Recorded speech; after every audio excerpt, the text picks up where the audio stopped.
యేసుక్రీస్తు పరిశుద్ధ నామములో ఈ డిసెంబర్ మాసం మొదటి పరిశుద్ధ దినానికి కూడి వచ్చిన మీ అందరికీ నా హృదయపూర్వక వందనాలు. ప్రభు మిమ్మల్ని ఆశీర్వదించును గాక. ప్రకటన గ్రంథం 2వ అధ్యాయము తీసుకున్నట్టున్నారు. 26వ వచనంలో చదువుకుందాం.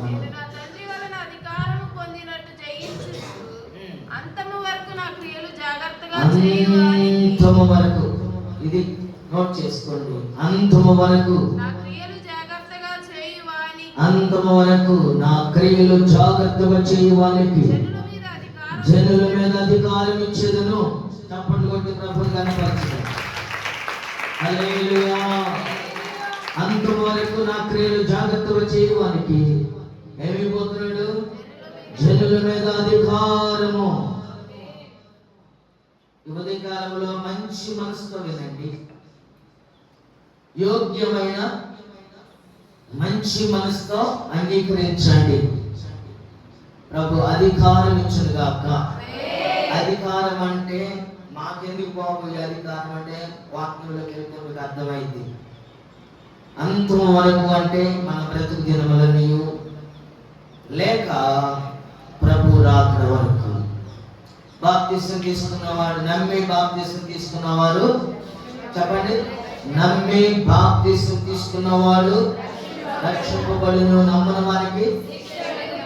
అయితే ఇక్కడ ఒక మెలిక ఉంది. బాప్తిసం తీసుకుని మధ్యలో మనం ఏం చేస్తున్నామంటే వదిలిపెట్టేస్తున్నాం. అంతం వరకు మన క్రియలు ఎలా ఉంచుకోవాలి? జాగ్రత్తగా చూసుకోవాలి. మన నడక, పడక, ఆలోచన, మన యావత్తు సమస్తమును జాగ్రత్తగా ఉంచుకుంటే ఆయన మనకు అధికారం ఇవ్వబోతున్నాడు. దేవుని క్రియలు జాగ్రత్తగా చేయడానికి అధికారం అనుగ్రహించబోతున్నాడు. అధికారం పట్టాగట్టబోతున్నాడు. మనం ఎలా వస్తామంటే ప్రార్థనకి రావాలి కదా అన్నట్లు ఆలోచనతో వస్తాం, నీరసంగా వస్తాం, బాధాకరంగా వస్తాం, అనాలోచనగా వస్తాం, ఏదో పోగొట్టుకున్న వారిలా వస్తాం. ప్రభు సన్నిధికి ఎలా రావాలి?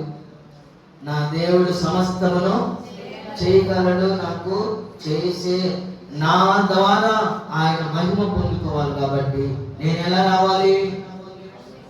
ఇవాళ ఫస్ట్ ఆదివారం. ఏమనుకోవాలి? ఈరోజు మొదటి ఆదివారం. అందరూ తెలుసు, ఒక నేతప్ప అందరూ తెలియజేశారా? అయ్యగారు మా పురుషులందరూ తెల్ల వేసుకొచ్చారు. రాను రాను వీళ్ళు ఏమైపోద్ది చెప్పండి, స్త్రీలంతా. అందుకనే మొదటి వారు అన్ని వాక్యాలు తెలుసు కదా, తెలిసి కూడా పురుషులు చూసి నేర్చుకున్నాం. ఈరోజు కొంతమంది స్త్రీలు వేసుకొచ్చారు, వాళ్ళని కూడా చూసి నేర్చుకున్నాం. కొంతమంది స్త్రీలలో వైట్ అండ్ వైట్. ఎందుకు ఈ మాట అన్నానంటే, మనం నిన్న పుట్టిన వాళ్ళం కదా. నిన్న పుట్టిన వాళ్ళం అయితే అది తెలియదు అనుకోవచ్చు. ఈరోజు మొదటి ఆదివారం అనగా ఏం చేయాలి? కనీసం దేవునికి విలువివ్వండి, దేవుని సన్నిధికి విలువివ్వండి. ఈ మాట నన్ను మీరు అపార్థం చేసుకోవాలి. ఇప్పుడు పుట్టినోళ్ళు కదా. నిన్న పుట్టినోళ్ళు అయితే ఏం మాట్లాడతారు, వాళ్ళకి పారదంతాలే కాబట్టి తెలియదు అనుకోండి. మీకు 30, 40, 25, 20, 25 ఎన్నో జాగ్రత్త చేసుకోవాలి. ఇది మొదటి ఆదివారం. ఏం వేసుకోవాలి మనం? సరే, అది ఉంది కాబట్టి ఎక్కువ మాట్లాడకూడదు. మార్కు శుభవార్త మనం వెళ్ళిపోదాం. అది మనసు 3వ అధ్యాయము, The Gospel of Mark chapter 3 verses 13, 14, 15. 13, 14, 15. Mark సువార్త 3వ అధ్యాయము 13, 14, 15 వచనం చదువు. ప్రభువారంట కొండ ఎక్కి తనకిష్టమైన వారిని అండర్లైన్ చేస్తారు. ఈ రోజున ఎవరికి అధికారం ఇవ్వబోతున్నాడంటే, మొదటిగా తనకిష్టమైన వారికి. దాన్ని అండర్లైన్ చేయండి, గీత కొట్టండి. తనకిష్టమైన వారికి చదవండి. ఆయన వద్దకు వచ్చింది. వారు తనతో కూడా దయ్యములను దయ్యములను వెళ్ళగొట్టు అధికారము గలవారై స్వార్థ ప్రకటించుటకు వారిని పంపవలెనని ఆయన 12 మంది నియమించెను. వారెవరనగా నీవు నేను ప్రభు పిలుస్తున్నాడు. దేవుని స్తోత్రం. హల్లెలూయా. వారిలో పేతురు గారు మెయిన్ గా ఉన్నాడు. దేవుని స్తోత్రం. ఆ తర్వాత జబదేయి కుమారుడు యాకోబు, అతని సహోదరుడు యోహాను ఇంకా ఉన్నారు. దేవుని స్తోత్రం. ఈ రోజున ప్రభు ఎవరికి పోతున్నాడంటే తనకు ఇష్టమైన వారికి ఈ రోజున ఆయన పిలవబోతున్నాడు. నిన్ను పిలిచి నీకేమి పోతున్నాడు? అధికారం అనుగ్రహించబోతున్నాడు. హల్లెలూయా. కొండ అనగా ఉన్నతమైన అనుభవం. కొండ అనగా ఉన్నతమైన అనుభవం, ఉన్నతమైన స్థానం, అధికారం ప్రభు మనకు అనుగ్రహించబోతున్నాడు. మనం అట్లా ఉండం. ఆయన పిలిచినప్పుడు ఇంకా రెడీ కాలేదు ప్రభు, నేను ఇంకా రెడీ కాలేదు. ఆయన ఎప్పుడు పిలుస్తాడు? ఎలా ఉండాలి? సిద్ధపాటు కలిగి ఆయన పిలుస్తున్నాడు. దేవుని స్తోత్రం. ఈరోజు తనకి ఇష్టమైన వారు, తనకి ఇష్టమంటే డబ్బులు హోదాలు కాదు ఆయన చూసి. ఆయనకి ఇష్టమైన వారంటే బెత్లెహేములో ఒక ఇంట్లో ఒక కుమారుడు ఉన్నాడు. యెష్షీ గారికి ఎంతమంది కుమారులు ఉన్నారు? 8. అందులో ఆఖరి వాడు, వీళ్ళ మధ్యలో ఆడపిల్లలు కూడా ఉన్నారు. ఆఖరి వాడు తనకిష్టమైన వాడు. దేవుని స్తోత్రం. ఆయన ఎవరు చెప్పండి? ఎవరు? దావీదు. దావీదు పేరు పెట్టుకుంటున్నాం దావీదు అని, కానీ ఇక్కడ చెప్పలేదు. దావీదు ఆ ఇంట్లో ప్రభుకి ఇష్టమైన ప్రభు. ఆయన దావీదు చిన్న వయసు నుండి ఏం చేస్తున్నాడంటే ప్రభుకి ఇష్టడుగా మార్చబడ్డాడు. అంటే ప్రభుకి ఇష్టడుగా మార్చబడటం అంటే ఆయనకి అప్పగించిన పనిని ఏం చేసేవాడట? నమ్మకంగా వెళ్ళిన అరణ్యంలోకి వెళ్ళినప్పుడల్లా ఆయన ప్రభుని స్తుతించుకుంటా ఉంటాడు. పక్కన ఉన్న వాళ్ళతో సోదికబుడు కాకుండా ఆ మాటలు చేస్తే ఆ అక్క ఆ అమ్మ వాళ్ళిద్దరు కలిస్తే తెల్లారు జాలం. ఒక తెల్లారు సరిపోద్దా? ఏమో ఒకరోజు సరిపోద్దా?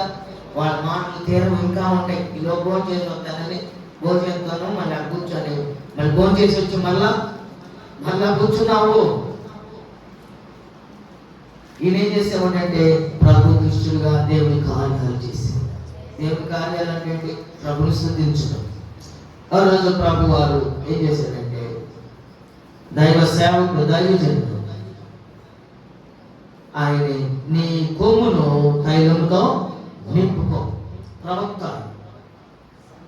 సమూయేలుగా ఆయనకి ఆ రోజుల్లో న్యాయాధిపతి. ఆ రోజుల్లో రాజులు లేరు, ఈయన చివరి న్యాయాధిపతి. ఈ న్యాయాధిపతి ప్రవక్త ప్రభు ఏమన్నాడంటే సమూయేలు నీ కొమ్మును తైలంతో నింపుకో. దేవుని స్తోత్రం. నింపుకొని అక్కడ పలానా ఇంటికి వెళ్ళి బెత్లెహేములో యెష్షీ గారికి వాళ్ళ కుమారుని నీవు అభిషేకించు. అభిషేకం దేనికంట? అభిషేకించే దేనికి? అధికారం కొరకు. రాజుకి ఏముంటది? అధికారం ఉంటది. నువ్వు అభిషేకించు వెళ్ళి. దేవునికి స్తోత్రం. అభిషేకించడానికి వెళ్ళినప్పుడు ప్రజలంతా భయపడుతున్నారు. ఏంది వస్తున్న ప్రభుత్వం వస్తున్నాడంటే ఒక ప్రత్యేకత ఉంటుందట. ప్రవక్త బయలుదేరాడంటే ఒక ప్రత్యేకమైన అనుభవం ఉంటుందట. ఎక్కడికి వెళ్తున్నాడు కోలాహలంగా ఉందట. యెష్షీ గారు అందరూ పిలిచారు. వాళ్ళ ఇంట్లో ఉన్న కుమారుల్ని పిలిచారు, కానీ దావీదుని పిలవలేదు. దేవునికి స్తోత్రం. ఈరోజు నేను ఎవరు పట్టించుకోకపోవచ్చు, ఎవరు పిలవకపోవచ్చు, కానీ నువ్వు దేవుని సన్నిధిలో ఎలా ఉన్నామో ప్రభు చూసి పిలవబోతున్నాడు. ఆయన పిలవాలి. అంతవరకు నీ క్రియలు అభిషేకించబోతున్నాను, నీకు అధికారం ఇవ్వబోతున్నాను. ప్రేమైన సహోదరులు, ఆయన జీవితాలే మేమేం చేస్తాం అనుకోవద్దు. మారండి, ప్రభు అధికారం అనుగ్రహిస్తాడు. ప్రభు మాట సత్యమైనది, నమ్మదగినది, యోగ్యమైనది, స్థిరమైనది, పరిశుద్ధమైనది, అపురూపమైనది, అతీతమైనది. ఆయన మాటలో ఏ దోషం లేదు. ఆయన చెప్పాడంటే ఆ మాట నెరవేర్చబడి. కోరేష్కి ఎప్పుడు ఇచ్చాడు వాగ్దానం? కోరేష్కి ఎప్పుడు ఇచ్చాడమ్మా? కోరేష్కి ఎప్పుడు ఇచ్చిన వాగ్దానం? నీకు ఇచ్చిన వాగ్దానం నెరవేర్చబోతున్నాడు. దేవుని స్తోత్రం. అభిషేకించని వచ్చి వాళ్ళందరూ తండ్రి ఒక ఆలోచన ఉంటే పరమ తండ్రి మరొక ఆలోచన ఉన్నాడు. దేవుని స్తోత్రం. కొంతమంది తల్లిదండ్రులు కూడా మా వాడు దేవుని మంత్రి జ్ఞానం లేదు, ఇంకొకడు ఉన్నాడే వాడికైతే భలే జ్ఞానం, వాడు బలవంతుడు అనుకుంటారు. కానీ ఈ స్థలంలో జ్ఞానము బలము కాదు. ఏం కావాలి? ఈ స్థలంలో నీ క్రియలు ఎలా ఉంచుకోవాలి? నీ బలం చూసి కాదు, నీ జ్ఞానం చూసి కాదు, నీ ఐశ్వర్యం చూసి కాదు, నీ క్రియలు ఎలా చేసుకోవాలి? ఈ రోజున దావీదును అభిషేకించిన దేవుడు, దావీదును అభిషేకించి రాజుగా చేసిన దేవుడు నిన్ను అభిషేకించి ఈ వాగ్దానం ద్వారా నిన్ను అధికారం అనుగ్రహించుకుంటున్నాడు. అందుకని ఎలా ఉండాలి మనం? దేవునికి ఇష్టమైన వారిగా ఉండాలి. దేవునికి ఇష్టపడాలి. దేవునికి ఇష్టపడాలి. టైం సరిపోదు కాబట్టి 110వ కీర్తన చదువు. అన్నాక పరిగెత్తులే కదా ఇక్కడ. 110వ కీర్తన 3వ వచనం. నీ ప్రజలు ఇష్టపూర్వకముగా వచ్చేదరు. అది నీ యవనస్తులలో శ్రేష్ఠులు. రెండవది ఇందులోనే ఇంకా నేను అసలు వాక్యంలో కలలేదు. ఆయనకి ఇష్టలుగా ఉండాలి. రెండవ దేవుని సన్నిధికి ఎలా రావాలి? పరిశుద్ధ అలంకృతులై. అదే ఇష్టపూర్వకంగా రావాలి. ఉందా మాట లేదా? ఏం చేయాలి మనం? మా తలలెత్తండి. ఇష్టపూర్వకంగా ప్రభు సన్నిధికి రావాలి. బలంతనగా పాస్టర్ గారి కోసమో, ఊరు కోసమో, పక్కనోళ్ళ కోసమో ఏమన్నా అనుకుంటారని కూడా కాదు. ప్రభు సన్నిధికి ఎలా రావాలి? ఎలా రావాలి? రాపిన నేను ఆగను, రాపిన కష్టం వచ్చినదే అపోస్తలుడైన పౌలు గారు రాస్తాడు. ప్రభు సన్నిధికి రావడానికి ఏమన్నా ఆటంకం ఉందా? ఏమన్నా కష్టం ఉందా? నష్టం ఉందా? శోధన ఉంటాయి, ఎందుకంటే తలకాయలు ఉంటాయి. అయినను నేను దేవుని సన్నిధిని మానుకోను, ఎందుకంటే అది నాకు ఇష్టం. ప్రభు సన్నిధి అంటే నాకు ఇష్టం. నేను గట్టిగా అనిపిస్తున్నట్టున్నా, బలంగా అనిపిస్తున్నట్టు. దేవుని సన్నిధి అంటే నాకు వర్షం వచ్చినా నేను ఆగను. చెప్పండి, వర్షం వచ్చినా నేను ఆగను, చలి వచ్చినా ఆగను, కష్టం వచ్చినా ఆగను. కష్టం వచ్చినప్పుడే కాదు, నీకు ప్రతి దినం ఉండాలి ఇష్టం. దేవుని స్తోత్రం. ఇంకొక దానియేలు గ్రంథం 7వ అధ్యాయము 27వ వచనం. ఆ తర్వాత అసలు వాక్యంలోకి వెళ్దాం. అంటే ఇప్పుడు అసలు అన్ని అసలు 7వ అధ్యాయము 27వ వచనం. మహోన్నతుని అది. ఇప్పుడు మనం ఎలా ఉండాలి? మొదటిగా తనకిష్టమైన వారిగా ఉండాలి. రెండవది ఇష్టపూర్వకంగా రావాలి. మూడవది అప్పుడప్పుడు నిద్రపోతా ఉండాలి. అంతేనా? అప్పుడప్పుడు నిద్రపోతా ఉండాలా? అందరినీ గమనిస్తాను. నేనే సేవకుడిని గమనిస్తే ప్రభు గమనించడా? ప్రభు సన్నిధికి వచ్చి ఎందుకు కూలి పనులు పడుతున్నారు? మనం ఉండేది 8 గంటలకు ఎగ్జాక్ట్ మనం ఊహించేస్తాం, కొద్దిసేపు కూర్చోలేకపోతున్నారు. మూడవదిగా మనం ఎలా ఉండాలంటే, ఎలా ఉండాలి? పరిశుద్ధులుగా ఉండాలి. దేవునికి స్తోత్రం చెబుదామా? ఎలా ఉండాలి? అది బాప్తిసం తీసుకుని నాతో మాత్రం ఆ పని అయిపోయింది అనుకుంటే కుదరదు. ఈ ప్రభు శరీరమును తినాలంటే, ప్రభు రక్తం త్రాగాలంటే నిత్యము మనం ఎలా ఉండాలి? పరిశుద్ధులుగా ఉండాలి. ఈ 3 మనలో ఉంటే ఈరోజు నేను చెప్పే ప్రతి మాట మీకు చెందబోతుంది. దేవుడు మీకు అధికారం ఖచ్చితంగా ఇవ్వబోతుంది. అందులో ఏ మాత్రం సందేహం లేదు. మొదట మనం ఇష్టముగా ఆయనకి ఇష్టలుగా ఉండాలి, ఇష్టపూర్వకంగా రావాలి. మూడవది పరిశుద్ధులుగా ఉంటే ఆయన ఇప్పుడు మనకు అధికారం ఇవ్వడానికి మొదటి మాట ఇక్కడి నుంచి దేవుడి వాక్యం. ఎందుకంటే ఇప్పుడు ఆ రోజున మన పితలకు ఇచ్చిన మాటలే దేవుడు మనకి అదే వాగ్దానం చేయబోతున్నాడు. ఆమేన్. వాళ్ళు మనలాంటి మనుషులే కాబట్టి రాజులు రాసిన మొదటి గ్రంథం మొదటి మాట ఈరోజు నేను కట్టె తెచ్చి కొట్టేలాగా చదువుతున్నాను, టైం సరిపోదు కాబట్టి. రాజులు రాసిన మొదటి గ్రంథం 4వ అధ్యాయము 24-25.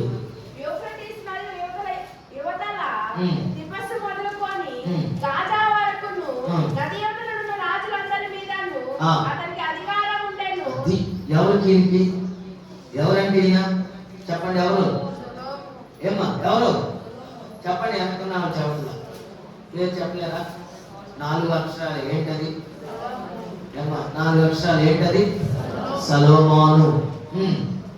ఈయనకి అందరి మీద ఏమి ఇచ్చారట? రాజులందరి మీద కాదు, మామూలు కాదు. ఇది దేవుని బిడ్డలకి ఏమి పోతున్నాడు? అందరి మీద అధికారం ఇవ్వబోతున్నాడు.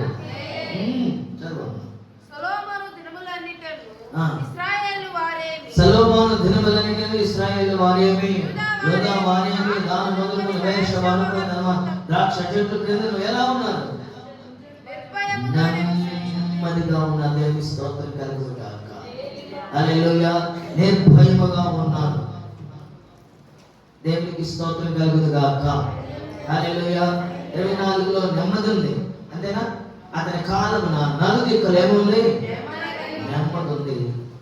సొలొమోను దినములన్నీ ఇశ్రాయేలు వేశ్యవారు తమ ద్రాక్ష చెట్ల క్రిందను అంజూరపు చెట్ల క్రిందను నిర్భయముగా నివసించారు. దేవునికి స్తోత్రం.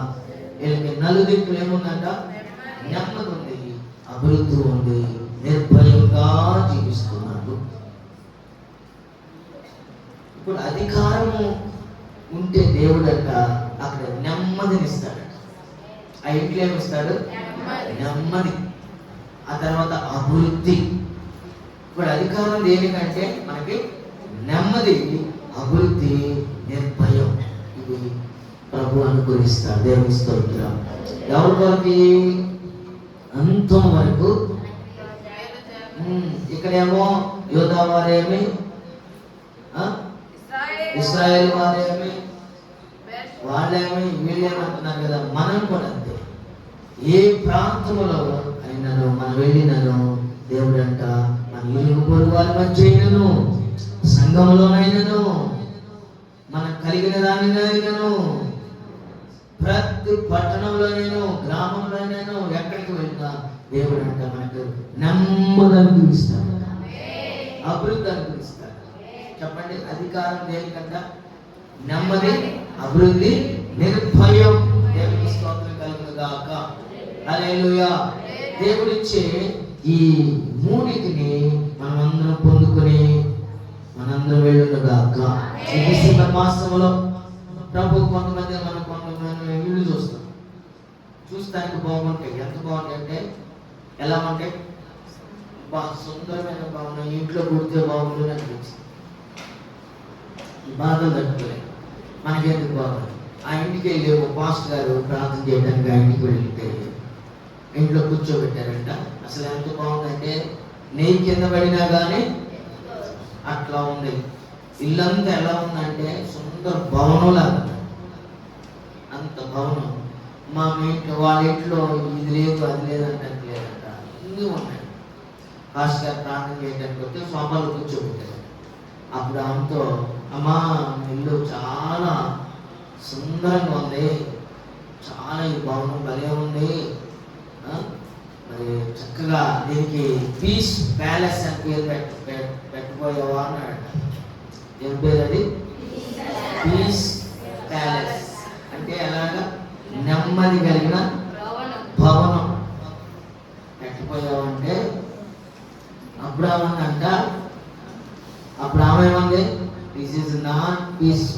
ప్యాలెస్. ఇది ఏంటంటే హెల్ ప్యాలెస్ అని. ఏంటిది? నరక భవనం. నరకం ఉందంట ఇంట్లో. దేవుని స్తోత్రం. పైకి చూస్తానికి ఎట్లా ఉన్నది?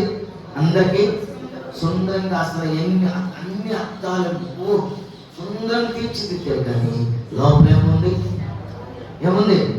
నరక కోపాగ్ని స్థలంలో ఉందంట. దేవుని స్తోత్రం. ఎందుకంటే తల్లిదండ్రులు పిల్లలు మాట అంటారంట, పిల్లలు తల్లిదండ్రులు మాట అంటారంట. వాళ్ళిద్దరికి పడదంట, ఇంట్లో సమాధానం ఉండదంట, ఎవరి కాళ్ళే బతుకుతారంట, ఎవరి కాళ్ళే జీవిస్తారంట, పైకి మాత్రం నాటున్నారంట. నెమ్మది లేని జీవితం. దేవుని స్తోత్రం. హల్లెలూయా. ఈ రోజున బంధువుల మధ్యలో, ఇరుగు పొరుగు వారి మధ్యలో దేవుడు ఒక స్థాయి ఇచ్చి నడిపించబోతున్నాడు. అధికారం ఇవ్వబోతున్నాడు. హల్లెలూయా. దేవుడు నమ్ముకున్న వారిని ఆయన అంత వారు కనిపెట్టుకుని ఉన్న వారికి అధికారం ఇస్తాడు. అధికారం అంటే మనం ఏదో అనుకోమాకండి. నెమ్మది, అభివృద్ధి, నిర్భయము. ఈ 3 దేవుని బిడ్డలకు మీ అందరికి ఇచ్చిన కాదు. హల్లెలూయా. ఎవరెవరికి ఇస్తాడు?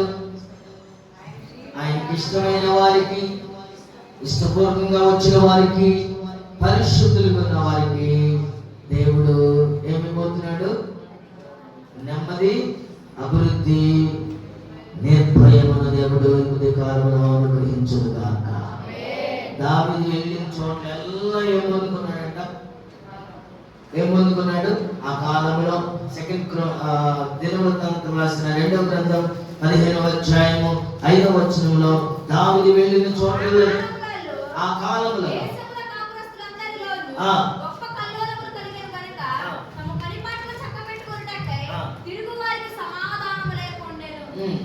అయితే ఆ కాలంలో దావీదుకు దేవుడు అంట వెళ్ళిన చోట్లల్లా జయమిచ్చాడు. అలాంటి పరిస్థితులలో ఏమిచ్చాడు? జయమిచ్చాడు. దేవుని స్తోత్రం కలుగుతా. ఈ నెలలో ఈ వాగ్దానం ద్వారా మనందరికి జయవచ్చుమతో నింపబడింది, నెరవేర్చబడింది. 4 మాటలు చెప్తున్నాను కాదు, ఇది ప్రవచన వాక్కు. ఈ ఎవరి ఈ మాటలు? ఇది దేవుని మాటలు, ప్రవచనమైన మాటలు. ఈ మాటల ద్వారా, ఈ వాక్యం ద్వారా మీకు నింటున్న వారైనా, మరి దూరాన సమీపాన బహు దూరంలో ఉన్న వారైనా ప్రతి బిడ్డలను దేవుడు అధికారంతో నింపి నడిపించును గాక, చేయవచ్చుతో నింపబడును గాక. హల్లెలూయా. యెషయా గ్రంథం 57వ అధ్యాయము 19వ వచనంలో వారు ఏముండాలి? కృతజ్ఞత బుద్ధి పుట్టించుచు దూరస్తులకు సమీపస్తులకు దేవునికి స్తోత్రం. ఈ ఉదయకాలంలో మనందరం కృతజ్ఞత భావన కలిగి ఉంటే ప్రభు మనకేమి పోతున్నాడు? సమాధానం అనే ఏమైపోతున్నాడు? ప్రతి రోగం నుండి దేవుడు స్వస్థపరచబోతున్నాడు. ఆమేన్.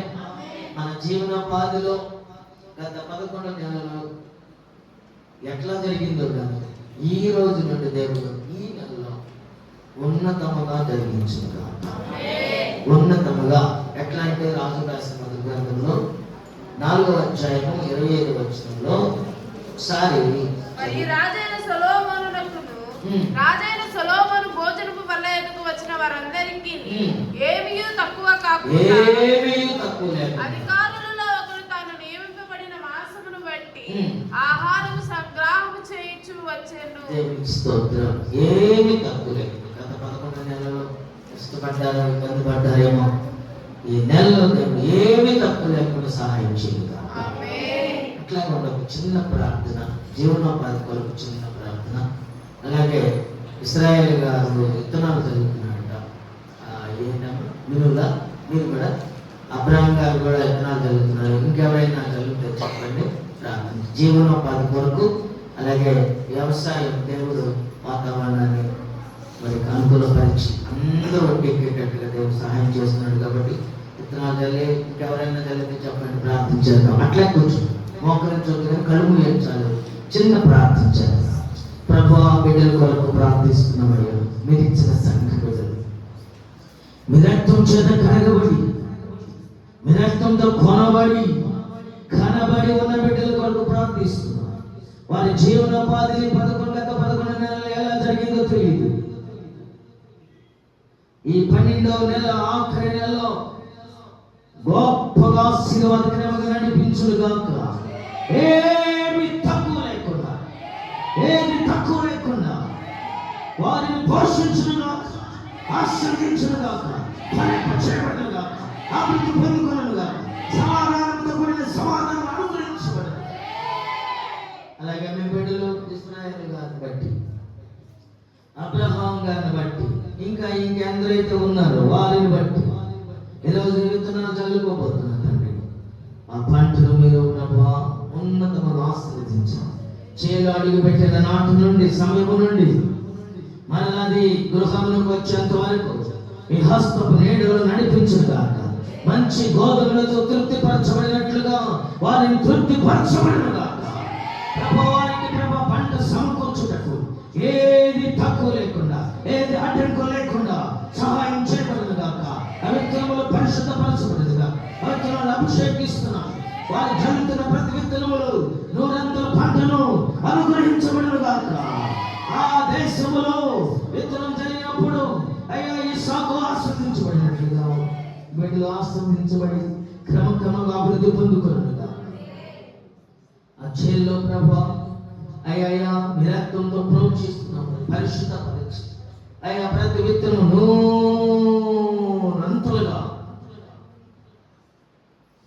ఎదుగుటకు సహాయం చేయండి. వాతావరణం మరలా ప్రభా జ్ఞాపకం చేస్తున్నాం. వారు వాటిని మరలా ప్రభా పొందుకొని ఇంటికి చేర్చేంత వరకు మీ కంట్రోల్లో ఉంచండి. ఏది తక్కువ లేకుండా, నష్టం అనే మాట వినపడకుండా ఈ సంవత్సరం అద్భుతకరంగా లాభకరంగా ఉన్నదని వారి నోటి నుండి సాక్షి వినేటట్లుగా సహాయం చేయాలి. నజరేయుడైన యేసు నామములో అడుగుచున్నాము తండ్రి. ఆమేన్, ఆమేన్. దేవుడు ఈ నెలలో మీ పెట్టుబడులన్నిటినీ దేవుడు అద్భుతకరంగా రెండంతల ఆశీర్వాదంతో నింపబడునుగా. రెండంతల కనీసం మద్దతు లేని దినాలలో దేవుడు 100 ఆశీర్వదించునుగాక. ఇప్పుడు బాగా పంట పండితేమో తగ్గిద్ద, కానీ దేవుడు మిమ్మల్ని 2 ఆశీర్వాదంతో నిర్భయముగా జీవించునుగాక. ఈ 12వ నెల, ఈ నెలతో ఏమైపోతుంది ఈ సంవత్సరం చెప్పండి. ఈ నెలలో మనకి ఎన్ని ఉన్నాయో ఖర్చులు. ఈ నెలే కష్టాల కడలిలో గెలిచిన సుఖాల గుండెలు వేసిన, కష్టాల కడలిలో వేసిన సుఖాల గుండెలో తన చిత్తము నెరవేర్చుతాడు. అంత్యం వరకు నన్ను చేర్చుతాడు. తన చిత్తం నెరవేర్చుతాడు. గమ్యము వరకు నన్ను చేర్చుతాడు. నడిపిస్తాడు నా దేవుడు.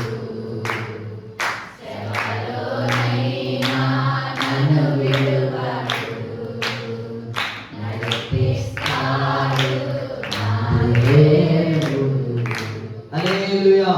4వ కీర్తన 8వ వచనం చదువుకో. యెహోవా నెమ్మదితో పండుకొని నిద్ర. అందరం చదువుదామా ఈ మాట? అందరం చదువుదామా? చదువుదామా? మంచిదేనా?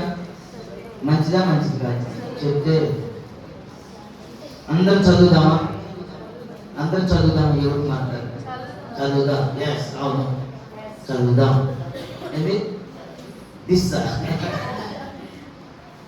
8వ వచనం. అందరు తీయండి, అందరు తీయండి. తీసారా? అందరు కలిసి చదువుకుందాం. అందరు కలిసి ఒకేసారి చదువుకుందాం. 1 2 3 1 2 3 స్టార్ట్.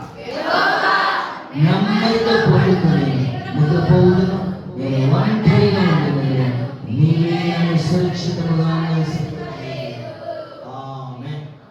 కొంతమంది అనుకున్నారు మాకు చదువు లేదు అంటున్నారేమో. నాతో పాటు మీరు చెప్పండి. యెహోవా ఎవరంటే ఎవరైతే బైబిల్ చదవలేరో వాళ్ళని చెప్పమన్నా. యెహోవా చెప్పండి గట్టిగా, మొగలు కూడా చెప్పండి. యెహోవా నెమ్మదితో పడుకొని నిద్రపోవుదును, నేను ఒంటరిగా ఉండినను, నీవే నన్ను సురక్షితముగా నివసింపజేయుదువు. ఇద్దరు సరిపోయింది. ఇప్పుడు అందరం కలిసి మాట చెప్తాం. యెహోవా పెంచాలి, కొద్ది పెరగాలి. యెహోవా నెమ్మదితో పడుకొని నిద్రపోవుదును, నేను ఒంటరిగా ఉండినను, నీవే నన్ను సురక్షితముగా నివసింపజేయుదువు. ఎప్పుడు దేవుడు మనకి ఏమివ్వాలి? ఇవన్నీ జరగాలంటే నెమ్మది, అభివృద్ధి, నిర్భయం. ఈ మూడు ఎట్టుకుంటాం. నెమ్మదిగా ఈ రోజున సంఘమునకు దేవుడు ఈ వచనం అనుగ్రహించింది కాక. చెప్పండి ప్రభువా, ఈ వచనమును కీర్తన మరి ప్రధాన గాయకుడికి తండ్రి వాద్యములతో దావీదుగా రచించిన 4వ కీర్తన ఆఖరి వచనములో ప్రభువా నెమ్మదితో పడుకొని నిద్రపోవటకు నాకు సహాయం చేయు కాక. నేను ఒంటరిగా ఉండినను, నీవే నన్ను సురక్షితముగా చేయు గాక. ఆమేన్, ఆమేన్, ఆమేన్. విశ్వసించండి. 11వ గ్రంథం 11వ అధ్యాయము 19వ వచనంలో ఒక మాట చదువుకుందాం. 11వ అధ్యాయము 19వ వచనం. ఎవరి భయం లేకుండా విశ్వసించండి సంఘమా. ఎవరి భయం లేకుండా నువ్వు పండుకొందువు. అనేకులు నీతో అంటే విన్నపములు అంటే నీ దగ్గరకు వచ్చి నీ బాధలు పంచుకోబోతున్నారు, మీరు వాటిని తీర్చబోతున్నారు. ఎప్పుడు తీర్చగలరు? మన దగ్గర వెనక 2 కిటికీలు ఉంటే సరిపో, 2 కిటికీలు ఉంటే సరిపో. ఏముండాలి? దేవుడు మీ దగ్గరికి విన్నపాలు చేయడానికి రాబోతున్నారు. మీరంతా ఎవరి భయం లేకుండా విశ్వసించండి. హల్లెలూయా, హల్లెలూయా. దానియేలు గ్రంథం 4వ అధ్యాయము 34వ వచనంలో, దానియేలు గ్రంథం 4వ అధ్యాయము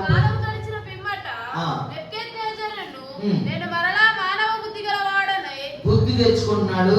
ఆ కాలం గడిచినప్పుడు నెబుకద్నెజరు మరలా ఏ బుద్ధి కలిగిన వాడు రాబోతున్నాడు? మానవ బుద్ధి గలవాడే. నా కళ్ళు ఆకాశం తట్టు ఎత్తి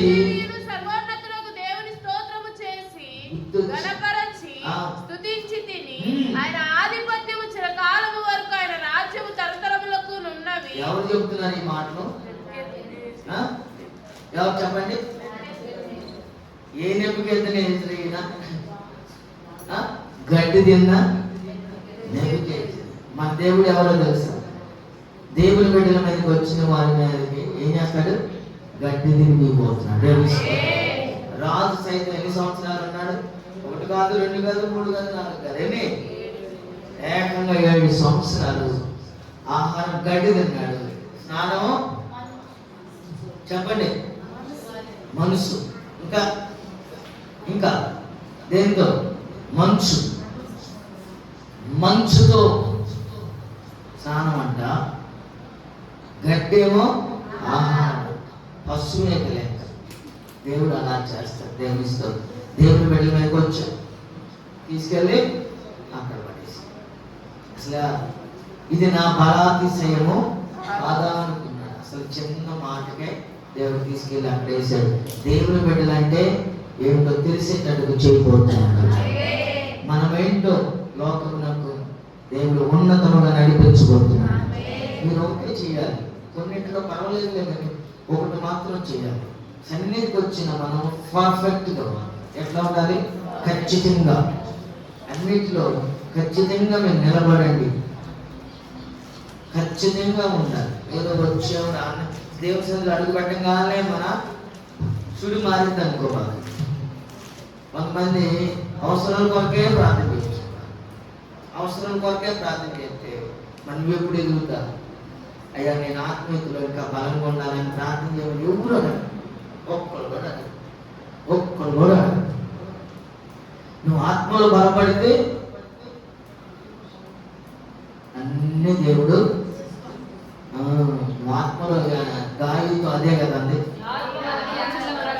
అప్పుడు నువ్వు అది తెలుసుకోవట్లే. ఎక్కడికి 50,000 కావాలన్నా, 1,00,000 కావాలన్నా, ప్రార్థన చేయన్నా, మా అమ్మాయికి అది పడుతుందన్నా అయినా ఇదే కానీ నేను ఆత్మీయతలో తగ్గిపోతున్నాను, ప్రార్థనకు లేటుగా వస్తున్నాను, నేను బైబిల్ చదవలేకపోతున్నాను, ప్రార్థన చేయలేకపోతున్నాను, ఎందుకో నాకు అట్ట పడుతుంది, ఎట్టకంటే నేను లేవాలి, ఉన్నతంగా నా గురించి ప్రార్థన చేయని ఒక్కడు కూడా దేవునిస్తుంది. ఈ మాటలు మన హృదయంలో స్థిరపరచుగాక. కొంచెం కూడా అవలా మాకు